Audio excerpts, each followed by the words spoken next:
Bonsoir tout le monde, bienvenue à ce troisième entretien sur le thème l'amour, se mal aimer. Alors dans ces vidéos entretiens, je me fais le défenseur de l'amour, puisque comme je l'ai montré dans le premier de ces vidéos entretiens, qui nous a servi d'introduction, eh ben c'est le dénigrement. On assiste aujourd'hui au dénigrement de l'amour, du mépris de l'amour, littéralement. On a vu premièrement que l'amour se réduit à une émotion pure.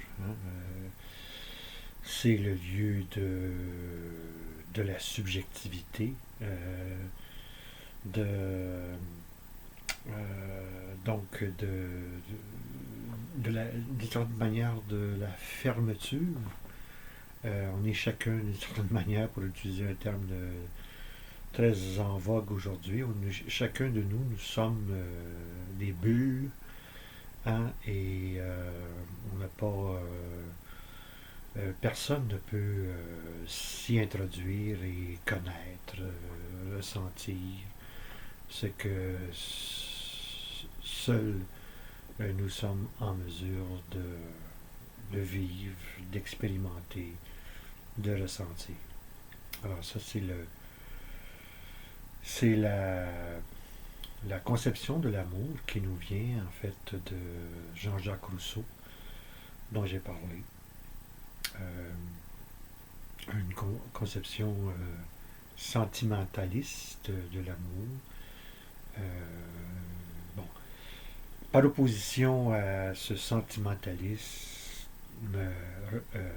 de l'amour, il y a la conception, je dirais, opposée, impersonnelle de l'amour, qui est celle de l'évolutionnisme darwinien, voulant que l'amour n'a de réalité que comme survie de l'espèce. Hein? Lutte pour la survie, l'amour, c'est ce qui assure la survie de l'espèce, point la ligne. L'expressivité, l'émotion qui entoure la reproduction humaine, dans la sexualité en particulier, n'a n'a qu'un intérêt secondaire. Et encore, sous cette voie du sentimentalisme de l'amour, il y a l'égoïsme qui dit, au fond, nous n'aimons que nous-mêmes. Et que lorsque nous pensons aimer les autres ou nous intéresser aux autres, au fond, nous ne nous intéressons qu'à nous-mêmes. Donc, d'où l'égoïsme fondamental qui est au cœur de tout être humain. Alors voilà, en gros, dessiné là où nous en sommes aujourd'hui, dans ce triste portrait de l'amour qui jadis fut loué et chanté par les poètes. Aujourd'hui, nous en avons fait notre deuil à la bonne vôtre.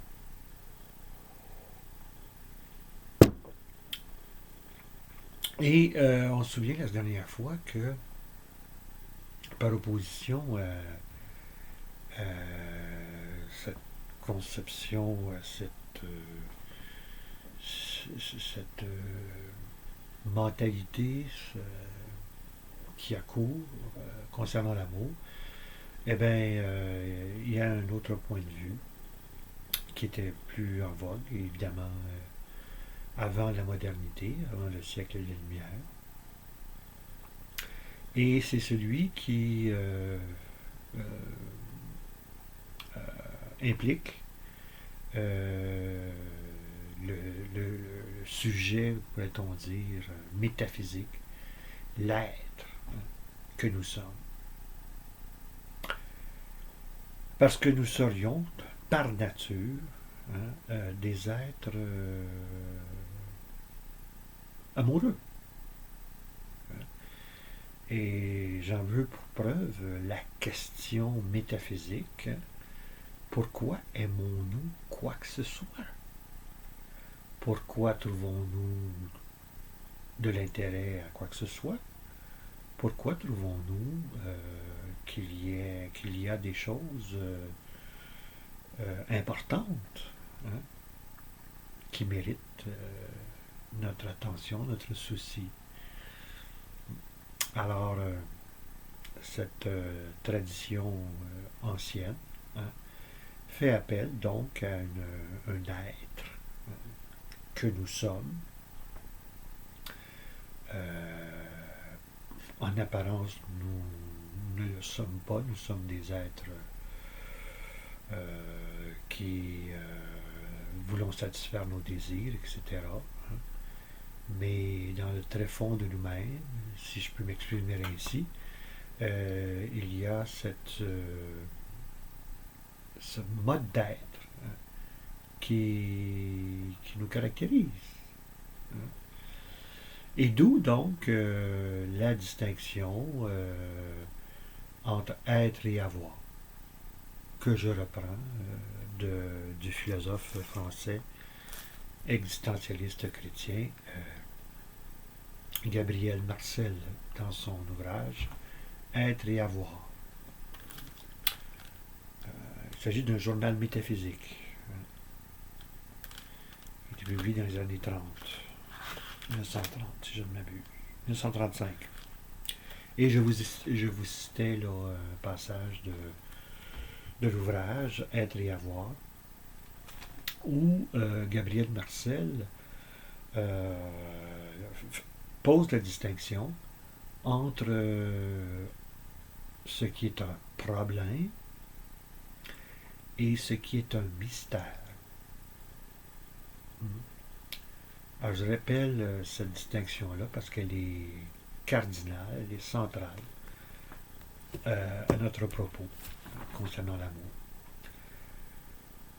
Alors depuis le siècle des Lumières, disons, depuis l'avènement de la modernité, et en particulier de la science et de sa méthode, hein, tout est considéré comme un problème.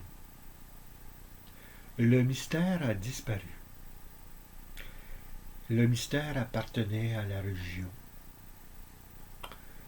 à Dieu. Et la science n'accure de la religion, de Dieu et tout le tralala. Donc, la science n'a affaire qu'à des problèmes, jamais des mystères.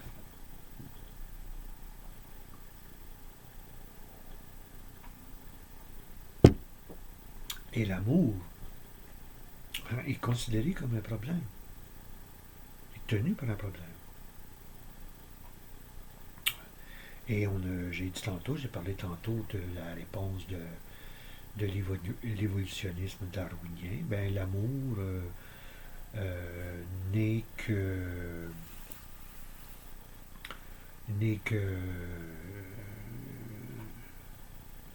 un élément clé de la survie de l'espèce.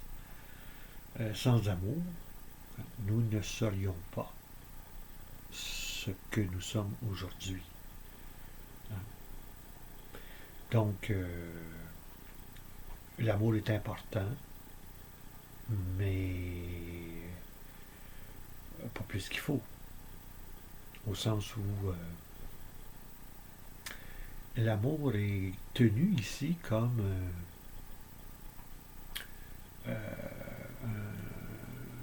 la cause. La cause, oui, la cause. Et c'est ce que recherche la science, hein, les causes naturelles des phénomènes naturels. par exemple, nous existons. Alors, quelle est la cause de ça? Ce que répond l'évolutionnisme, c'est que l'amour, le désir hein, biologique, pourrait-on dire, assure donc notre existence. Sans amour, sans désir, hein, pas de pas d'existence pour nous. La question que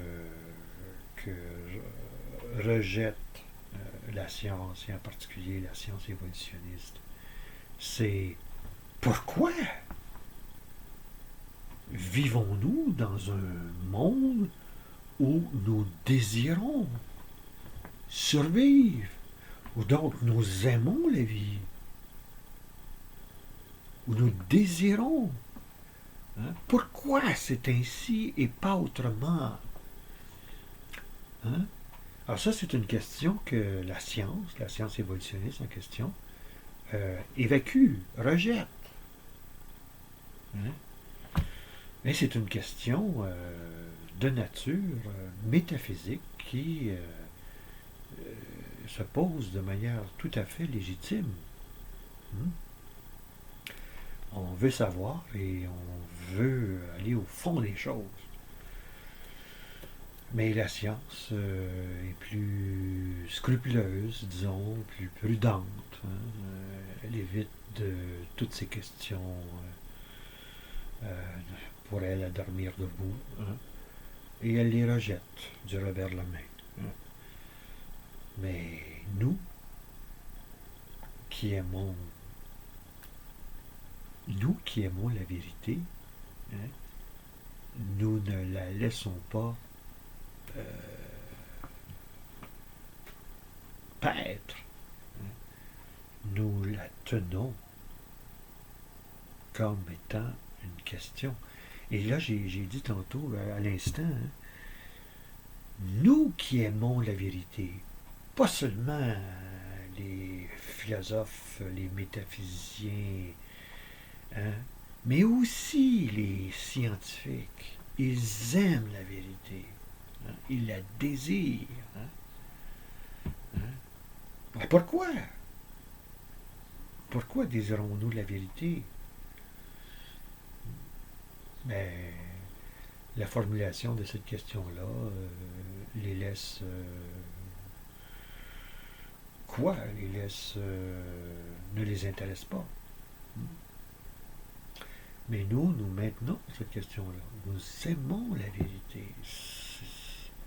C'est un fait de nature. Hein? Et les scientifiques, eux autres, répondent, l'objectivité. Quel mot?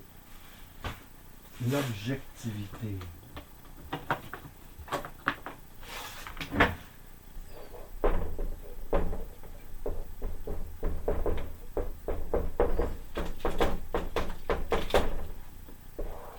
Règle fondamentale de la science, hein, par opposition à la subjectivité. L'amour est de l'ordre du subjectif, mais la science, elle, est d'ordre de l'objectivité. Hein.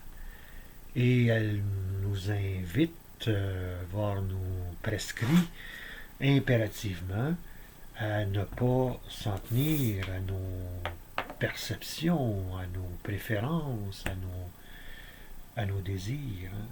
Donc, il faut mettre de côté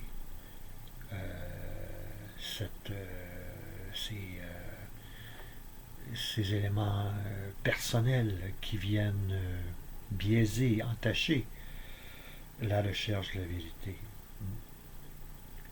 Il reste qu'une chose, c'est que la règle de l'objectivité, la règle méthodologique de l'objectivité en science est l'expression de cet amour que nous avons,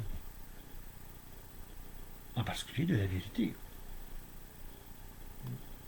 On ne peut pas, en d'autres termes,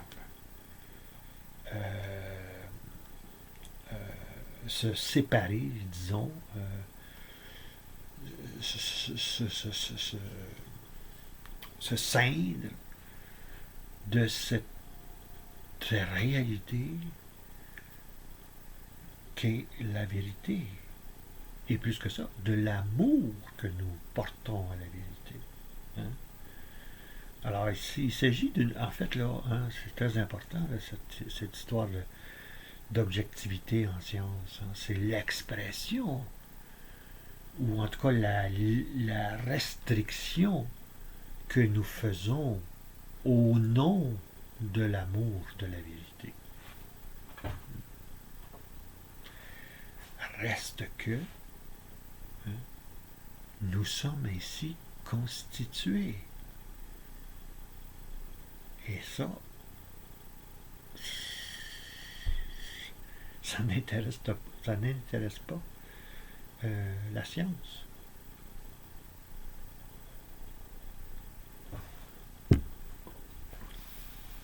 Donc nous aimons la vérité et nous faisons tout pour l'acquérir. Hein? L'acquérir. Nous sommes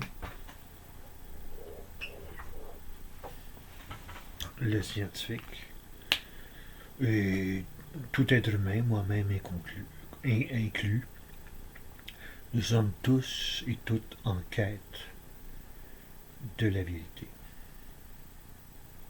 Parce que nous aimons la vérité. Mais nous sommes dans le mode d'avoir, de l'avoir, de l'acquisition. Et c'est ça qui est au cœur de la démarche scientifique. Et pour ce faire, je le répète, il s'agit de scindre, de faire une scission entre la vérité et l'amour de la vérité.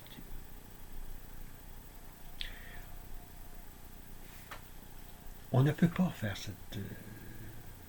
en réalité, on ne peut pas se scindre ainsi en deux. D'une part la vérité, d'autre part l'amour de la vérité.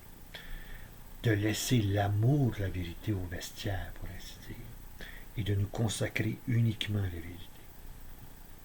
C'est, en fait, une règle, une prescription. Faisons comme si nous... non, je vais dire. Faisons comme si nous n'avons aucune préconception de la vérité. Donc, pas d'amour de la vérité. Faisons comme si nous n'aimions pas la vérité. Faisons comme si nous ne préférions pas la vérité. Comme devant tout phénomène naturel, par exemple, je sais pas moi, tonnerre, éclair. Hein, ce sont là, comme dit Gabriel Marcel, des réalités qui sont devant moi. Hein, et ils prennent le nom à ce moment-là de problème. Comme le dit le grec problémata, c'est-à-dire chose lancée devant moi, posée devant moi. La science adopte cette posture du problème. On pourrait dire que l'homme scientifique est un homme problématique. Il se repaît de problèmes. Alors que, entre autres, l'amour, hein, quand on n'est pas posé en posture objective devant l'amour, parce que nous aimons la vérité. Nous aimons l'amour, si vous voulez. Et c'est que nous ne pouvons pas parfaitement nous objectiviser par rapport à l'amour. Nous ne pouvons pas nous problématiser. Nous sommes partie intégrante de l'objet qu'est l'amour. On ne peut pas se détacher de ça. Comme on peut se détacher du tonnerre et de l'éclair. Comme objet à comprendre, à étudier. On ne peut pas le faire pour l'amour. Parce que nous sommes partie intégrante de l'amour. Donc, l'amour n'est jamais un problème, mais un mystère. Et quand on dit mystère ici, on ne veut pas dire quelque chose qui est incompréhensible et par conséquent qu'on ne peut pas approfondir ou étudier ou trouver des réponses. Non. Ça, c'est la conception que le rationalisme scientifique fait du mystère. Des choses qui sont incompréhensibles et qu'on ne pourra jamais comprendre. Mais c'est pas ça de ce dont il s'agit lorsqu'il est question de mystère. C'est juste un mode d'être. Nous sommes partie prenante dans le cas d'un mystère. Alors ça, je pense que ça, c'est juste cette distinction-là entre problème et mystère est absolument capitale. Et je pense qu'il faut saluer le travail philosophique de Gabriel Marcel, qui est peu lu aujourd'hui. Et ça, c'est dommage. C'est dommage parce qu'on se prive d'une grande pensée. Oui, riche. Alors donc, le mystère, l'amour est un mystère. Et le mystère de l'amour est en fait, n'est pas dans l'ordre de l'avoir, n'est pas de l'ordre de l'avoir, mais de l'ordre de l'être. On est amoureux. On n'a pas l'amour. Et quand je reviens là à la citation, la fameuse citation de Saint Paul dans sa première lettre aux Corinthiens, chapitre 13, verset 4, si je ne m'abuse, lorsqu'il dit « Si je n'ai pas l'amour, je n'ai rien ». On a souvent cette traduction-là.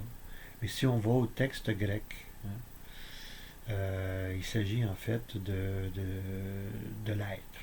Si je n'ai pas l'amour, je ne suis rien. En d'autres termes, pour bien comprendre cette phrase profonde de l'apôtre Paul, il faut, dans l'amour, nous sommes.